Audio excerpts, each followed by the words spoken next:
Hello friends, स्वागत है आप सबका आपका अपना यूट्यूब चैनल अब पढ़ेगा इंडिया में। आज हम इस वीडियो में देखेंगे रेलवे का प्रैक्टिस सेट नंबर 9। इससे पहले 1 से 8 तक ऑलरेडी अपलोडेड है। अगर आप नहीं देखें तो जाकर प्लेलिस्ट से देख सकते हैं। इसका पीडीएफ चाहिए तो आपको पीडीएफ इसका ठीक 9 बजे आप लोगों को ग्रुप में प्रोवाइड करवा दिया जाता है। 10 बजे उसका सॉल्यूशन प्रोवाइड करवा दिया जाता है और 10:30 बजे इसका आपको एक्सप्लेनेशन प्रोवाइड करवा दिया जाता है। आगे बढ़ने से पहले आज भारत जो है वो अपनी 72वीं गणतंत्र दिवस मना रहा है। आप सभी को गणतंत्र दिवस की हार्दिक शुभकामनाएं। चलिए अब बढ़ते हैं अपने क्वेश्चंस की तरफ। आज का हमारा पहला क्वेश्चन है कि सिंधु घाटी सभ्यता को किस सभ्यता के नाम से जाना जाता है। तो सिंधु घाटी सभ्यता को कांस्ययुगीन और ताम्रपाषाण कालीन सभ्यता के नाम से भी जाना जाता है। तो इस क्वेश्चन का जो सही आंसर होगा वो होगा ऑप्शन नंबर डी, कांस्ययुगीन सभ्यता के नाम से जाना जाता है। अगर हम बात करते हैं सिंधु घाटी सभ्यता की, तो सिंधु घाटी सभ्यता की जो खोज है वो सर्वप्रथम 1921 में दयाराम साहनी के द्वारा किया गया था और इसका जो सबसे उपयुक्त नाम है, मतलब जिस नाम से सबसे ज्यादा जाना जाता है वो है हड़प्पा सभ्यता। एक चीज और याद रखिएगा, सिंधु सभ्यता की जो लिपि है वो भाव चित्रात्मक है और इसकी जो सर्वमान्य तिथि है वो है 2400 ईसा पूर्व से लेकर 1700 ईसा पूर्व तक। नेक्स्ट क्वेश्चन है हमारा कि ब्लैंक में शेर शाह ने बंगाल पर आक्रमण कर गयासुद्दीन शाह को हराया था। तो गयासुद्दीन शाह को कब हराया था? 1538 में। तो इस क्वेश्चन का सही आंसर होगा ऑप्शन नंबर डी, 1538 में। 1538 में ही शेर शाह जो था वो बंगाल पर आक्रमण कर देता है और वहां के शासक गयासुद्दीन महमूद शाह को पराजित कर देता है। लेकिन याद रखिएगा, इससे पहले भी शेर शाह जो था वो बंगाल के नुसरत शाह को युद्ध में हराकर हजरत अली की उपाधि भी धारण करता है। शेर शाह से कुछ हानि याद रखने वाली जो बातें हैं वो है ये सूर साम्राज्य का संस्थापक था। इसके बचपन का नाम फरीद खान था। ये भूमि के माप के लिए 32 अंक वाला सिकंदरी गज और सन की डंडी का प्रयोग किया था और ये कबूलियत एवं पट्टा प्रथा की भी शुरुआत किया था। नेक्स्ट हमारा भारतीय संविधान के अनुच्छेद 112 के तहत तैयार वार्षिक वित्तीय विवरण को क्या कहा जाता है? तो अनुच्छेद 112 के तहत जो तैयार किया जाता है वार्षिक वित्तीय विवरण, उसको बजट कहा जाता है। तो इस क्वेश्चन का सही आंसर होगा ऑप्शन नंबर सी, बजट। एक चीज याद रखिएगा, बजट जो है वो पेश किए जाने के 75 दिनों के अंदर संसद के दोनों सदनों से पास किया जाना चाहिए। अब बजट 2020-21 का जो थीम था वो था ईज ऑफ लिविंग, यानी जीवन यापन में आसानी। नेक्स्ट हमारा आईपीसी का विस्तार क्या है? आईपीसी की अगर बात करते हैं तो इसका विस्तार है इंडियन पैनल कोड। तो इस क्वेश्चन का जो सही आंसर होगा वो होगा ऑप्शन नंबर सी। और यह जो है वो भारत के अंदर भारत के किसी भी नागरिक के द्वारा किए गए कुछ अपराधों की परिभाषा व दंड प्रक्रिया को ही आईपीसी कहा जाता है। आईपीसी जो है वो भारतीय सेना पर लागू नहीं होता है। आईपीसी जो है वो ब्रिटिश काल से ही 1860 से ही लागू की गई थी और फिर समय समय पर इसमें संशोधन होता आ रहा है। नेक्स्ट है हमारा कि कर्क रेखा किस अक्षांश को कहा जाता है? तो कर्क रेखा की अगर बात करते हैं तो उत्तरी गोलार्ध का जो 23.5 डिग्री अक्षांश रेखा है उसी को क्या कहा जाता है? कर्क रेखा कहा जाता है। और दक्षिणी गोलार्ध का जो अक्षांश रेखा है 23.5 डिग्री, उसको मकर रेखा कहा जाता है। अगर कर्क रेखा की बात करते हैं तो कर्क रेखा जो है वो भारत के 8 राज्यों से गुजरात, राजस्थान, मध्य प्रदेश, छत्तीसगढ़, झारखंड, त्रिपुरा और मिजोरम से गुजरती है। नेक्स्ट हमारे भारत का सबसे लंबी सीमा किस देश के साथ जुड़ी है? तो देखिए, सबसे मैक्सिमम पूछ रहा है तो मैक्सिमम है बांग्लादेश के साथ 4096 किलोमीटर अप्रॉक्स। और अगर बात करते हैं सबसे मिनिमम, तो सबसे मिनिमम है अफगानिस्तान के साथ। और भारत टोटल किसके साथ लगाता है सीमा अपनी? बांग्लादेश, चाइना, पाकिस्तान, नेपाल, म्यांमार, भूटान और अफगानिस्तान। नेक्स्ट हमारा किस भारतीय जलप्रपात में राजा रानी, रॉकेट और रोलर नामक 4 अलग अलग झरने हैं? तो ये बात कर रहा है जोग जलप्रपात की, जो कि भारत की सबसे ऊंची जलप्रपात है और कर्नाटक में शरावती नदी पर स्थित है। नेक्स्ट है हमारा बालाघाट खानों में निम्नलिखित में से कौन सी धातु जो है वो प्रचुर मात्रा में पाई जाती है? बालाघाट है कहाँ? बालाघाट है एमपी में और एमपी ही जो है वो मैग्नीज के उत्पादन में सबसे अग्रणी राज्य है। तो इस क्वेश्चन का जो सही आंसर होगा वो होगा ऑप्शन नंबर जी, मैग्नीज। अगर आपसे देश में पूछ दे तो मैग्नीज का जो सबसे बड़ा उत्पादक देश है वो है दक्षिण अफ्रीका और भारत में पूछे तब है मध्य प्रदेश। नेक्स्ट हमारा भारतीय राष्ट्रीय जेल संग्रहालय कहाँ स्थित है? तो राष्ट्रीय जेल संग्रहालय जो है वो नई दिल्ली के चाणक्यपुरी में स्थित है। तो इस क्वेश्चन का सही आंसर होगा ऑप्शन नंबर ए, नई दिल्ली। और इसकी जो स्थापना है वो 1977 में किया गया था। नई दिल्ली से और भी कुछ याद रखिएगा, जैसे केंद्रीय ट्रैक्टर संस्थान, केंद्रीय सड़क अनुसंधान संस्थान, भारतीय कृषि अनुसंधान संस्थान, भारतीय मौसम विज्ञान संस्थान, ये सब नई दिल्ली में स्थित है। नेक्स्ट हमारा नाबार्ड का पूर्ण रूप क्या है? नाबार्ड का पूर्ण रूप है national bank for agriculture and rural development. तो इस क्वेश्चन का सही आंसर होगा option number A, national bank for rural agriculture and rural development. इसकी स्थापना जो है वो 12 जुलाई 1982 को किया गया था। इसका जो हेडक्वार्टर है वो मुंबई में है और इसकी जो स्थापना है वो सिब्रमण समिति के सिफारिश पर किया गया था। नाबार्ड की अगर बात करते हैं तो अभी तत्कालीन जो इनके चेयरमैन है उनका नाम है गोविंद रजलू चिंटाला। नेक्स्ट हमारा स्वतंत्र भारत का पहला केंद्रीय बजट किसने पेश किया था। देखिए यहाँ कंफ्यूज नहीं होइएगा, लिखा हुआ है स्वतंत्र भारत। दो क्वेश्चन है, एक स्वतंत्र भारत है, एक गणतंत्र भारत है। तो स्वतंत्र भारत का जो पहला बजट है वो 1947 को आर.के. शनमुखम चेट्टी के द्वारा पेश किया गया था। लेकिन अगर गणतंत्र भारत पूछे तो गणतंत्र भारत का पहला बजट जो है वो 28 फरवरी 1950 को जॉन मथई के द्वारा किया गया था। तो इस क्वेश्चन का जो सही आंसर होगा वो होगा ऑप्शन नंबर डी।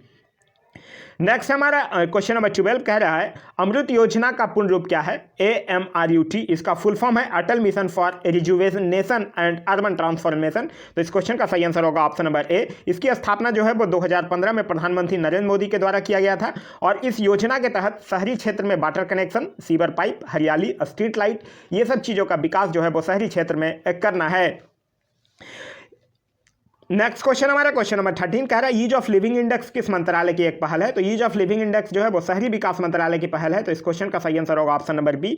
यह जो है वो शहरी विकास मंत्रालय भारत सरकार का जो है वो देश भर के 116 शहरों में मिल रही सुविधाओं का सर्वे करता है और उसी के अनुसार ईज ऑफ लिविंग इंडेक्स जारी करता है। एक चीज याद रखिएगा, जो शहरी विकास मंत्रालय के जो राज्य मंत्री हैं स्वतंत्र प्रभाव के, आवास एवं शहरी कार्य मंत्रालय के, उनका नाम है श्री हरदीप सिंह पुरी। नेक्स्ट हमारा ट्रांसपेरेंसी इंटरनेशनल यानी वैश्विक भ्रष्टाचार के खिलाफ किए गए एनजीओ का प्रमुख कार्यालय कहाँ स्थित है। तो ट्रांसपेरेंसी इंटरनेशनल की अगर बात करते हैं तो इसकी जो मुख्यालय है वो जर्मनी की राजधानी बर्लिन में है। तो इस क्वेश्चन का सही आंसर होगा ऑप्शन नंबर बी और इसकी जो स्थापना हुई थी वो हुई थी 1993 में। नेक्स्ट हमारा निम्न में से कौन जमीन से हवा में मार करने वाली मिसाइल है। तो जमीन से हवा में मार करने वाली मिसाइल है त्रिशूल। यह त्रिशूल जो है वो कम दूरी की जमीन से हवा में मार करने वाला मिसाइल है और इसकी मारक क्षमता जो है वो 500 मीटर से लेकर 9 किलोमीटर तक है। अगर हम बात ब्रह्मोस की करते हैं तो ब्रह्मोस से याद रखिएगा यह सतह से सतह पर मार करने वाला मध्यम दूरी का सुपरसोनिक क्रूज मिसाइल है। अगर हम बात अग्नि की करते हैं तो अग्नि भी सतह से हवा में मार करने वाला एक बैलिस्टिक मिसाइल है और इसकी मारक क्षमता जो है वो 500 किलोमीटर तक है। और K-15 सागरिका की बात करते हैं तो ये परमाणु हथियार का वहन करने में सक्षम प्रक्षेपास्त्र है जिसे पनडुब्बी से प्रक्षेपित किया जा सकता है। नेक्स्ट हमारा दबाव की एसआई इकाई क्या है। दबाव है क्या, तो किसी सतह के एकांक क्षेत्रफल पर लगने वाले बल को ही हम लोग क्या कहते हैं, दाब कहते हैं। दाब क्या है, एक अदिश राशि है, इसका मात्रक पास्कल होता है और ऐसे जो इसकी एसआई इकाई है वो न्यूटन प्रति वर्ग मीटर है। तो इस क्वेश्चन का सही आंसर होगा ऑप्शन नंबर सी, न्यूटन प्रति वर्ग मीटर।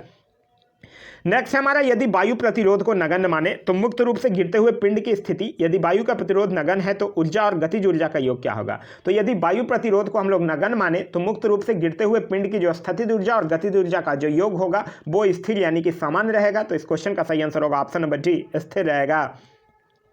नेक्स्ट हमारा यांत्रिक ऊर्जा गतिज ऊर्जा का संयोजन है। तो आप लोग पढ़े होंगे मैकेनिकल एनर्जी बराबर क्या होता है, काइनेटिक एनर्जी प्लस में पोटेंशियल एनर्जी, यानी कि यांत्रिक ऊर्जा बराबर गतिज ऊर्जा प्लस में स्थितिज ऊर्जा। तो इस क्वेश्चन का जो सही आंसर होगा वो होगा ऑप्शन नंबर सी, स्थितिज ऊर्जा। नेक्स्ट हमारा कि पृथ्वी पर किसी वस्तु का द्रव्यमान जो है वो 10 kg है, पृथ्वी पर इसका भार क्या होगा। तो आप लोग पढ़े होंगे वेट बराबर क्या होता है, मास इंटू में ग्रेविटी। अगर हम लोग ग्रेविटी 9.8 लेते हैं तो कितना होगा, 10 इंटू में 9.8 यानी कि 98 न्यूटन। तो इस क्वेश्चन का सही आंसर हो जाएगा option number B, 98 newton. Gravity से एक चीज़ याद रखिएगा, पृथ्वी के ध्रुव पर ग्रेविटी का मान जो होता है वो सबसे मैक्सिमम होता है और जैसे ही पृथ्वी की घूर्णन गति घटती है वैसे वैसे जी का मान क्या होता है, बढ़ता है। मतलब ये एक दूसरे के इन्वर्सली प्रोपोर्शनल है। नेक्स्ट हमारा कि किस रंग की तरंग दैर्घ्य सबसे कम होती है। तरंग दैर्घ्य की अगर बात करते हैं तो किसी कण को एक पूरे चक्कर के समय में तरंग जितनी दूरी तय करता है उसे ही हम लोग क्या कहते हैं, तरंग दैर्घ्य कहते हैं और इसको लैम्डा के द्वारा प्रदर्शित किया जाता है। अगर तरंग दैर्घ्य की बात करते हैं तो बैगनी रंग का जो तरंग दैर्घ्य है वो सबसे कम होगा, यानी कि सबसे अधिक जो विचलन होगा वो बैगनी रंग का होगा और लाल रंग का जो तरंग दैर्घ्य होगा वो सबसे अधिक होगा और सबसे कम विचलन जो होगा वो लाल रंग का होगा। यहाँ पूछ रहा है सबसे कम तरंग दैर्घ्य किसका है, तो बैगनी का तरंग दैर्घ्य जो है वो सबसे कम है। तो इस क्वेश्चन का सही आंसर हो जाएगा ऑप्शन नंबर डी, बैगनी। नेक्स्ट क्वेश्चन है हमारा क्वेश्चन नंबर 21। क्वेश्चन नंबर 21 कह रहा है अलेक्जेंडर ग्राहम बेल ने किसका आविष्कार किया था। तो अलेक्जेंडर ग्राहम बेल की अगर बात करते हैं तो वो टेलीफोन के आविष्कारक हैं। तो इस क्वेश्चन का सही आंसर होगा ऑप्शन नंबर ए, टेलीफोन। अगर हम बल्ब की बात करते हैं तो बल्ब आप लोगों को पता होगा अल्फा एडिसन के द्वारा बल्ब का किया गया है। रडार की अगर बात करते हैं तो रॉबर्ट वॉटसन बॉट के द्वारा और रेल इंजन जो है वो जेम्स वाट के द्वारा। नेक्स्ट हमारा दो या दो से अधिक रूपों में किसी तत्व का होना जिसमें भौतिक गुण भिन्न लेकिन रासायनिक गुण समान होते हैं वो क्या कहलाते हैं। तो ये कहलाता है एलोट्रॉपी, जिसको कि हम लोग कहते हैं अपरूपता। जैसे कि कार्बन के बहुत सारे अपरूप होते हैं, हीरा, ग्रेफाइट, ये सारी चीज़। तो इस क्वेश्चन का सही आंसर होगा ऑप्शन नंबर सी, अपरूपता। अगर हम बात करते हैं एल्कीन की तो एल्कीन का जो सामान्य सूत्र होता है वो होता है CnH2n। अगर हम बात एल्काइन की करते हैं तो एल्काइन का सामान्य सूत्र होता है CnH2n-2 और एल्केन की अगर बात करते हैं तो एल्केन का सामान्य सूत्र होता है CnH CnH2n+2। नेक्स्ट हमारा एक तत्व की परमाणु संख्या किसके बराबर होती है? तो एक तत्व की परमाणु संख्या क्या होता है? किसी तत्व के परमाणु में नाभिक में उपस्थित प्रोटॉनों की संख्या को ही तो परमाणु संख्या कहते हैं। तो इस क्वेश्चन का जो सही आंसर होगा वो होगा ऑप्शन नंबर डी, प्रोटॉनों की संख्या। और जब इस प्रोटॉनों और की संख्या में न्यूट्रॉनों की संख्याओं का योग कर देते हैं तो वो जो होता है वो द्रव्यमान संख्या कहलाता है। तो इस क्वेश्चन का सही आंसर तो होगा डी, प्रोटॉनों की संख्या।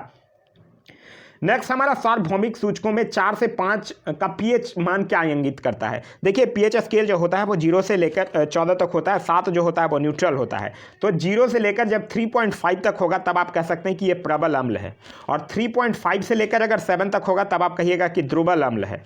7 होगा तब आप कहिएगा उदासीन है। 7 से और 10.5 के अगर बीच होगा तब दुर्बल क्षार होगा, और 10.5 से अगर अधिक होगा तब प्रबल क्षार होगा। यहाँ 4 से 5 पूछ रहा है, तो 4 से 5 पूछ रहा है तो इस क्वेश्चन का आंसर क्या हो जाएगा? दुर्बल अम्ल हो जाएगा। तो इस क्वेश्चन का सही आंसर होगा option number A. PH scale से याद रखिएगा, पीएच स्केल की जो खोज है वो 1909 में सॉर्बसेंस के द्वारा किया गया था। नेक्स्ट हमारा विज्ञान की एक शाखा जो जीवन या पृथ्वी से परे मौजूद जीवन की संभावनाओं से संबंधित है, उसे क्या कहा जाता है? तो उसे कहा जाता है एक्सियोबायोलॉजी। तो इस क्वेश्चन का सही आंसर होगा ऑप्शन नंबर बी। एंटोमोलॉजी किसको कहा जाता है? एंटोमोलॉजी कीटों का अध्ययन को एंटोमोलॉजी कहा जाता है, और माइकोलॉजी कहा जाता है कवकों का अध्ययन को। नेक्स्ट हमारा बच्चों का लिंग किसमें निर्धारित होता है? देखिए आप लोगों को पता होगा कि टोटल जो है वो 23 जोड़ी गुणसूत्र पाया जाता है, मतलब 46 गुणसूत्र पाया जाता है, जिसमें कि होता क्या है कि 22 गुणसूत्र जो होता है वो स्त्रियों और पुरुषों में समान होता है, जिसको कि हम लोग ऑटोसोम्स यानी अलिंगी गुणसूत्र कहते हैं। लेकिन जो 23वां जोड़ी गुणसूत्र होता है वो स्त्रियों और पुरुषों में असमान होता है, जिसको कि हम लोग हेट्रोसोम्स कहते हैं। और इसी के द्वारा क्या होता है? लिंग का निर्धारण होता है। जिस बच्चों में अपने पिता से X गुणसूत्र वंशानुगत होता है वह लड़की होती है, और जिससे पिता से Y गुणसूत्र वंशानुगत होता है वह लड़का होता है। तो इस क्वेश्चन का जो सही आंसर होगा वो होगा ऑप्शन नंबर ए, गुणसूत्र से। नेक्स्ट है हमारा होमोसेपियंस के रूप में वर्गीकृत किए जाने प्रारंभिक होमोनाइड्स कौन है? तो होमोनाइड्स प्रारंभिक कौन है? कोमैग्रन। तो इस क्वेश्चन का सही आंसर होगा ऑप्शन नंबर बी। नेक्स्ट हमारा निम्नलिखित में से कौन सा प्लाज्मा प्रोटीन रक्त के स्कंदन में निहित होता है? तो ये कौन होता है? फाइब्रिनोजेन। तो इस क्वेश्चन का सही आंसर होगा ऑप्शन नंबर सी। नेक्स्ट हमारा निम्नलिखित में से कौन सा मनुष्य का विषाणु जनित वायरल रोग नहीं है? तो देखिए अगर हम लोग बात करते हैं तो रिंडरपेट्स नहीं है। रिंडरपेट्स तो मनुष्य में होने वाला बीमारी ही नहीं है, क्योंकि ये जो है वो जंतुओं में होने वाला एक विषाणु जनित रोग है, पशुओं में होने वाला ये रोग है। बाद बाकी इन्फ्लुएंजा हो गया, एड्स हो गया, डेंगू, चेचक, हेपेटाइटिस, खसरा, रैबीज, ये सब क्या है? ये मनुष्य में होने वाले विषाणु जनित रोग हैं। नेक्स्ट है हमारा कि विंडोज कीबोर्ड में चयनित कमांड के प्रयोग के लिए किस कुंजी का उपयोग करते हैं? तो हम लोग इंटर दबाते हैं। तो इस क्वेश्चन का सही आंसर होगा option number B, enter. Keyboard की अगर बात करते हैं तो कीबोर्ड क्या है? कीबोर्ड एक इनपुट डिवाइस है। नेक्स्ट हमारा एक दीवार द्वारा उत्पन्न बल क्या होगा जिस पर समान रूप से 10 मीटर प्रति सेकंड की गति से पानी गिर रहा है, और निस्सरण जो है वो 0.0001 मीटर पर क्यूब है। देखिए यहाँ अगर हम लोग बात करते हैं तो v बराबर दिया हुआ है 10 मीटर पर सेकंड, और q बराबर क्या दिया हुआ है? 1 × 10⁻⁴ मीटर क्यूब पर सेकंड। आप लोग एक फॉर्मूला पढ़े होंगे, F बराबर ρgh × में a, यानी कि इसको अगर हम कह सकते हैं रो जी भी भी, तो रो जी भी पे तीनों रखिएगा मान, तो आपका आंसर जो आ जाएगा वो 1 न्यूटन के बराबर आ जाएगा। तो इस क्वेश्चन का सही आंसर होगा option number A, 1 Newton.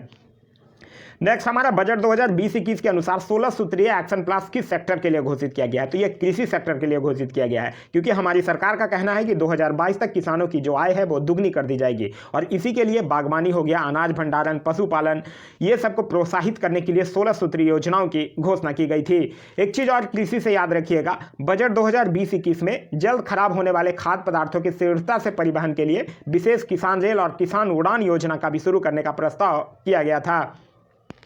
Next हमारा आर्थिक सर्वेक्षण 2019-20 के अनुसार भारत का सबसे बड़ा व्यापार घाटा किस देश के साथ हुआ है? तो सबसे कम हुआ है चीन के साथ। तो इस क्वेश्चन का सही आंसर होगा ऑप्शन नंबर बी।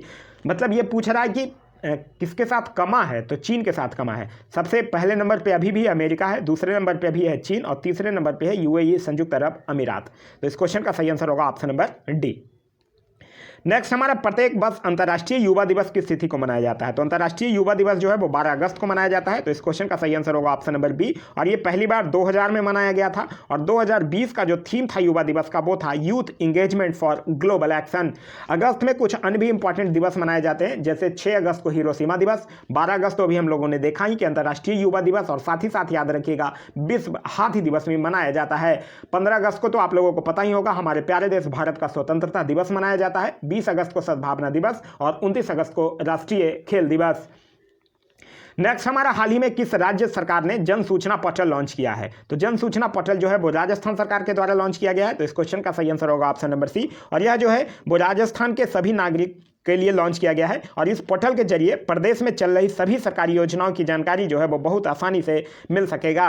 राजस्थान से और भी कुछ योजनाएं याद रखिएगा, जैसे कि इंदिरा रसोई योजना, अन्नपूर्णा दुग्ध योजना, मुक्ति कारवा अभियान, प्योर फॉर श्योर अभियान, ये सब राजस्थान सरकार के द्वारा चलाई जा रही योजनाएं हैं। नेक्स्ट हमारा हाल ही में प्रकाशित द टीच विस्पेरर के लेखक कौन है? तो इस पुस्तक के लेखक हैं जसप्रीत बिंद्रा और ये जो पुस्तक है वो आर्टिफिशियल इंटेलिजेंस पर आधारित है। तो इस क्वेश्चन का सही आंसर होगा ऑप्शन नंबर सी। नेक्स्ट है हमारा कि प्रो कबड्डी लीग 7 का खिताब किसने जीता है? तो प्रो कबड्डी लीग की अगर बात करते हैं तो प्रो कबड्डी लीग जो है वो बंगाल वॉरियर्स जीता है दबंग दिल्ली को हराकर। तो इस क्वेश्चन का सही आंसर होगा option number C, Bengal Warriors. Next है हमारा हाल ही में 2 अक्टूबर 2019 को महात्मा गांधी की कौन सी जयंती मनाई गई थी? महात्मा गांधी का जन्म कब हुआ है? 2 अक्टूबर 1869 को पोरबंदर गुजरात में और उनकी मृत्यु हो जाती है 30 जनवरी 1948 को। तो यहाँ पूछ रहा 2 अक्टूबर 2019 को तो 150वीं जयंती मनाई गई थी। तो इस क्वेश्चन का सही आंसर होगा ऑप्शन नंबर बी। आप लोगों को याद होगा 2 अक्टूबर 2014 को इन्हीं के जयंती के शुभ अवसर पर स्वच्छ भारत अभियान की भी शुरुआत की गई थी। नेक्स्ट हमारा कि वर्ष 2021 में आयोजित होने वाले चौथे खेलो इंडिया यूथ गेम्स 2021 का आयोजन किस राज्य में होगा? तो ये होगा हरियाणा में। तो इस क्वेश्चन का सही आंसर होगा ऑप्शन नंबर बी, हरियाणा में। देखिए स्टार्ट हुआ था 2018 में, ठीक है। पहला हुआ था 2018 में नई दिल्ली में, दूसरा 2019 में पुणे महाराष्ट्र में, तीसरा 2020 में गुवाहाटी असम में और चौथा जो है वो हरियाणा में होगा। एक चीज़ याद रखिएगा, अभी जो एक खेलो इंडिया यूथ गेम्स के साथ साथ याद रखिएगा पहला खेलो इंडिया यूनिवर्सिटी गेम्स कहाँ हुआ है? तो वो हुआ है भुवनेश्वर उड़ीसा में। नेक्स्ट हमारा कि 13वां आईसीसी पुरुष एक दिवसीय क्रिकेट विश्व कप का आयोजन कहाँ होगा? ये 13वां आईसीसी पुरुष एक दिवसीय जो है वो 2023 में होगा और इसका आयोजन जो है वो भारत में होगा। तो इस क्वेश्चन का सही आंसर होगा ऑप्शन नंबर ए। अगर यही आपसे पूछ ले 14वां तो 14वां जो है वो 2027 में होगा और कहाँ होगा? दक्षिण अफ्रीका में होगा। साथ ही साथ याद रखिएगा कि जो आईसीसी पुरुष T20 क्रिकेट विश्व कप 2021 का आयोजन जो है वो भी भारत में होगा। तो ये था हमारा आज का वीडियो। आज का वीडियो आप लोगों को कैसा लगा कमेंट करके जरूर बताइएगा। साथ ही साथ ये वीडियो से कुछ सीखने के लिए मिला तो एक लाइक जरूर कर दीजिएगा। ये वीडियो पसंद आया तो अपने दोस्तों के साथ शेयर करना ना भूलें। अगर आप अभी हमारे चैनल को फॉलो नहीं किए हैं या अभी हमारे चैनल से नए जुड़े हैं तो चैनल को सब्सक्राइब कर लें और साथ ही साथ बेल आइकन दबा लीजिए ताकि हमारे सारे वीडियो के नोटिफिकेशन आपको मिलते रहें। Thanks for watching.